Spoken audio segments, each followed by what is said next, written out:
So today I'm talking to the rather wonderful Matthew, who was on Series 2 of DNA Family Secrets and who became rather famous in the Seychelles for a little bit after this you're far program. too kind. But when you came to us for DNA Family Secrets, your main question was about your ancestry. So tell us your story. Why did you come to us? So I was fostered from the age of 3 up until the age of 18. So I was always told that my dad was black and from the Caribbean. I always knew my mum and the white side, but I had very little information on the black side. And all I wanted to know really was, am I from the Caribbean or not? Yeah. That was it. That was the only question I had, if you remember. Because it sounds like you had a really lovely adoption. But from talking to people who've been through similar things to you can have a really wonderful adoption. But it doesn't stop that being a question as to what's my identity? Who am I? So was that what it was like for you? I grew up with a white family in 1970s Kent, in a little village. And we were the only black mixed kids for miles and miles and miles. So we always stuck out like a sore thumb. And whilst there was a lot of racism, there was also curiosity. We were like circus animals in some respects. I'll give you an example. We'd go to the hairdressers with our foster mum.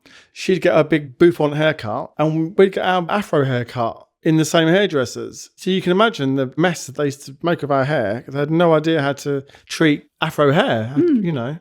On reflection, it was quite tough. Not having the identity, not knowing where you're from, who you are. And it wasn't until I met you guys and we found those answers that I realised how much I was missing. Was there anything that triggered you coming to the program at all? So sometimes for people, it's like they've had kids or their parents pass away or this kind of thing. Was there anything that triggered it for you? There was actually. I was coming up to my 50th birthday and I saw the advert and I thought, why don't you go for it? It's your 50th year. If you don't do it now, you're never going to do it. So I applied and forgot all about it, to be honest. So you came to the program because you wanted to know about your ancestry on one side, because you know at this point you're mixed race. Yeah. And had you gone through the whole thing where people go, where are you from? Yeah. I think what's important here as well is a good question, because a lot of people I grew up with never asked that question. They just saw me as white. On the program, my foster sister, Michelle, who's white, she says that she's never thought about the black side of me because I was just her brother. And as kids, you just accept whatever's presented to you, don't you? Yeah. It's the norm. Yeah. You know? Did it happen when you get older? Was it something where people go, oh, where are you from? And you start to go, oh, actually, I don't know. There was a bit of that, but I always thought I was from Jamaica. So I would say, oh, my dad was half Jamaican. And, you know, that was the end of the story. Apparently it was quite a common thing that children would get told, oh, your parents are from Jamaica. Yeah. Without it necessarily being the case. Because obviously when you came to us and you do a DNA sample, it goes up on various databases and you're getting matches with different parts of the world. And yours was this amazing. Yeah, it was colourful. It was amazing match. Yeah. Because we're getting these matches. So we're getting them, you know, in China and the Philippines. And, you know, we're getting them on the east coast of Africa. And we're getting it up into France and places like this. It's like, oh my goodness, what is this? And then when you start to see who you're getting matches with, it was obviously French Creole, Seychelles. So how was that to kind of sit down and go, okay, I'm apparently from the Caribbean. Are you thinking at this point, this is just going to prove this? Or were you always kind of, I'm open, I don't know whether or not it's Jamaica or not? So I always had a feeling that the limited information I was given wasn't correct. I don't know why, but I always had a feeling. So when you confirmed that feeling, in some weird way, it was a bit of a relief. It gave me validation that that little thought that I had, or that little knowledge I had about the black side of my family for 50 years was right. So that dispersed very quickly. All I could see was France and the Seychelles. Culture and all this beautiful colours and exotic island. So that flooded in very quickly and that stayed with me. So I love the French element and obviously the Seychelles part. So suddenly I've become quite exotic. I remember saying at the time, look, we cannot tell you who your biological father is. Yes. And I remember saying at the time, but you never know because these databases are growing all of the time. But don't forget, I wasn't looking for him, was I? That's right. Yeah. And when you first came, you were basically like, I'd like to know about my ancestry. Yeah. But it's always in the back of our minds. Like, I wonder if somebody's going to pop up on the database. Yeah. And it's really difficult because there are certain parts of the world where DNA testing is way more popular than other ones. And Seychelles, to my knowledge, is not up there with DNA testing. But you never know what's going to pop up.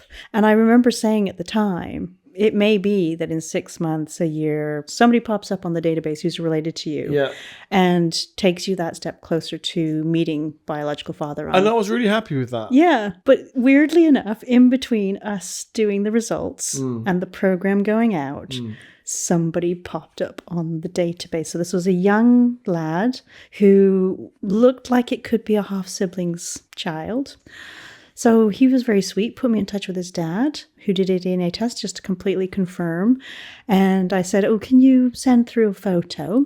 And he sent through this photo. And all of us were like, oh my goodness. Yeah. You could see how you two could be half-siblings.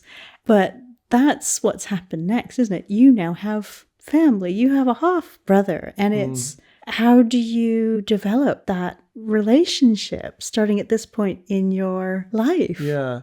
I think one of the good things that we've got going for our brotherhood is that we're both quite open about how we feel. We kind of wear our hearts on our sleeves to a certain extent. So that kind of helps us very quickly get a balance of who we both were.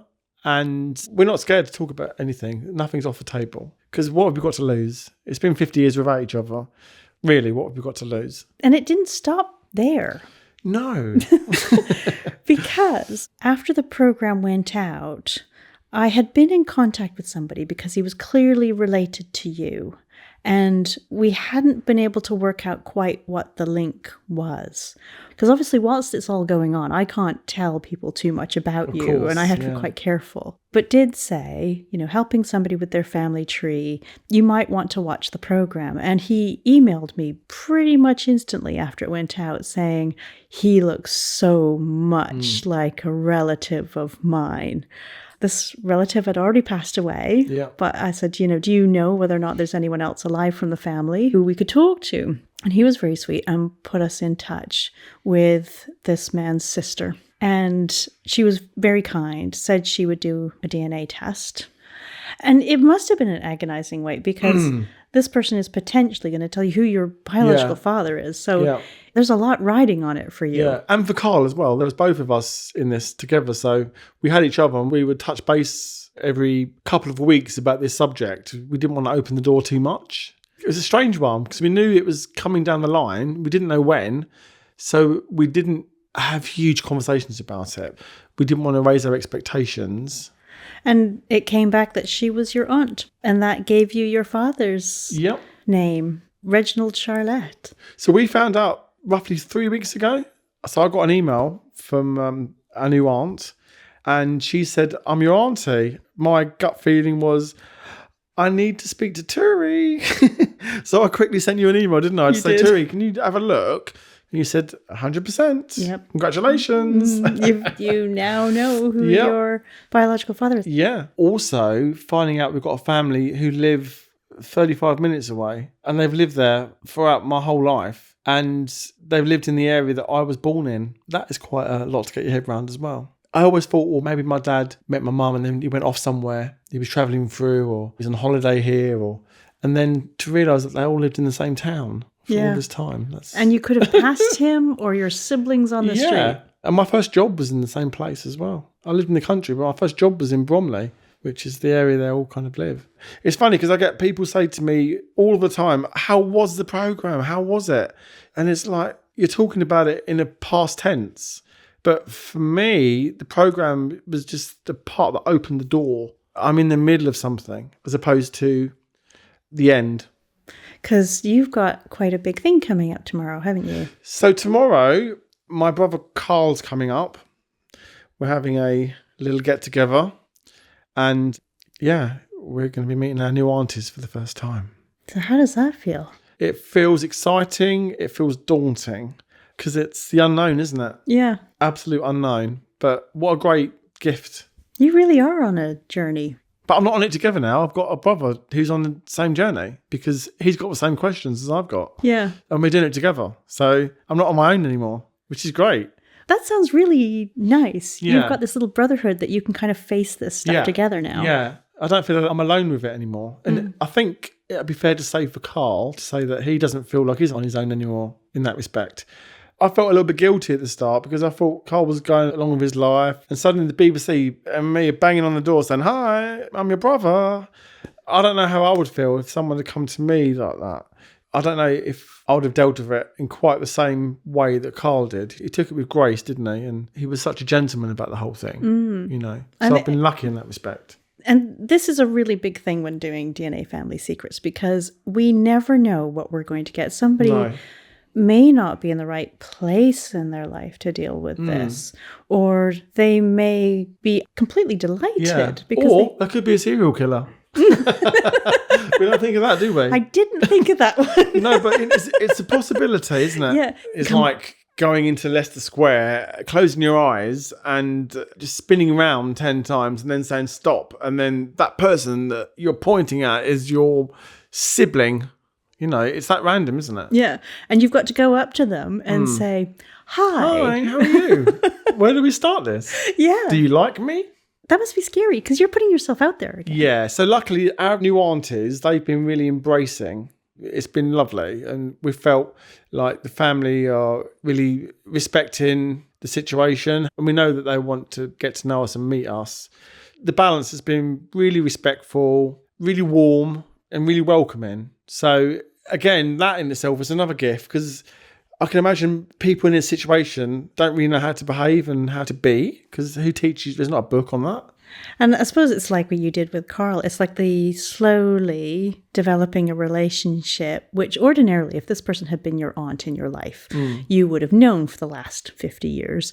And now you're meeting them for the first time. So it's that slowly building the relationship, isn't it? And working out what you want that relationship to be. Yeah. And I think that starts with kind of getting to know each other, doesn't it? So we need that first initial meeting to start to establish who we are as people and how we move forward.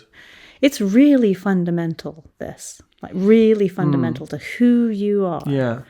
And I just feel like you just can't get much deeper than that. It's big what we're dealing with when we do these programs. My feeling was when I did it, why would people care about my story?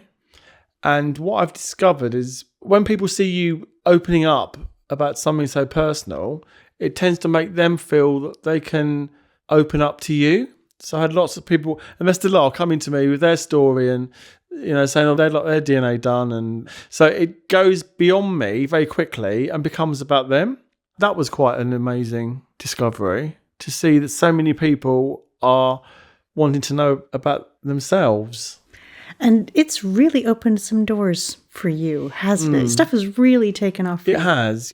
So in the programme, I talk about growing up in care. I talk about becoming a foster parent myself. And being a foster parent is something I've always wanted to do because it feels like I'm kind of giving back. And it also gives me a chance to be a parent, which is something I love. But what I realised very quickly that being a foster parent, for me, it wasn't quite enough. And I needed to do more to support kids in care, kids who've left care, and the wonderful unsung heroes who look after these children, because we don't talk about these people. And I started doing some work with a charity called the Fostering Network, who are the #1 fostering charity in the UK, and they support foster parents and foster children. And then a chance come up to be a trustee. And I thought, you know what, I'd love to be a trustee of that charity.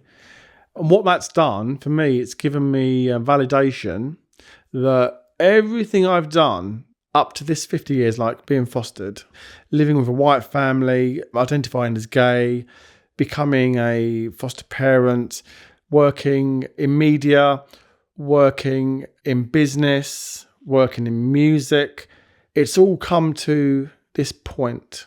And now I'll be able to use it in such a exciting way to help support other people. Well, it's bringing your experience of having gone through this process yourself, what you've learned, I suppose, over the last kind of year or so, going through DNA Family Secrets, but just bringing all of your talents to bear. It sounds like you've been building to this point in some way. I didn't know it. Up until this point, I'm thinking, okay, I like doing this, I like doing that, I've got experience in that, I've got experience in that. Where the hell is this all going? It's like, what's the old expression? A jack of all trades. I felt a bit like that. So what this has done, it's solidified everything. And it feels like I know where I'm going now.